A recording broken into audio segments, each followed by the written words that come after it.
So forecasting is always tricky. And every year at year end, people are prone to want to ask, what do you see for the year ahead? And I think it's going to be a pretty good year. It may be the last pretty good year of this, what I consider to be very long bull market, or it may not. One of the things that we've done in our analysis, my analysis of what went on in 2020, necessary to review the year, but we saw real time as it was happening, is that we recognize that bear market as technically a bear market because it was big enough in its magnitude drop to qualify as a bear market by the standards by which bear markets are measured. But it was so short and driven by such different features than traditional bear markets that it actually acted in almost every respect more like a significantly, maybe hugely oversized market correction in a typical V pattern than a normal bear market does. A normal bear market starts off gently, rolls along for a long time with some volatility, cascades in the back 1/3 of its duration to generate 2/3 of the drop of the total peak to trough decline, and precedes a global economic recession of a relatively normal type that is centered around overcoming and rectifying prior cycle excesses of one form or another. This one was none of that. This one was the fastest bear market off an all-time high in history by any measure. It was driven by the market needing to pre-price super fast what would soon be governmental lockdowns all over the world to fight COVID, and you know that. And literally, in this drop from February to March 23rd, did not do what most bear markets normally do, which is to take more marginal companies as stocks and grind them slowly into the ground. Instead, on the way down, growth did better than value, big did better than small.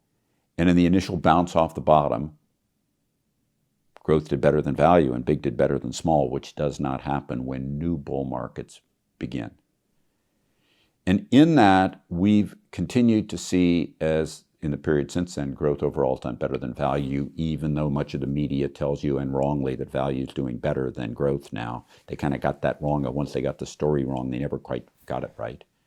But the fact is that this market has acted off the bottom more like the reaction after a correction late in a bull market, even though it was technically a bear market,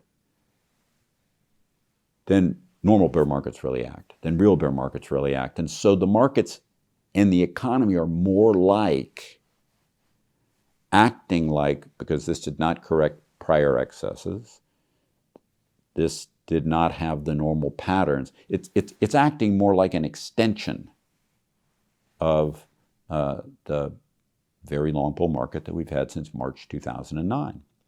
And in that, as we look forward, we expect to see this process of sentiment continuing to improve. Once sentiment in the last third of a bull market starts accelerating, which it clearly has, it tends to do that for a good long time. And that's what we're seeing right now that some people are confusing with extant euphoria. We're moving toward euphoria, but we haven't gotten there yet. And the last years of bull markets are often accelerating and very powerfully positive.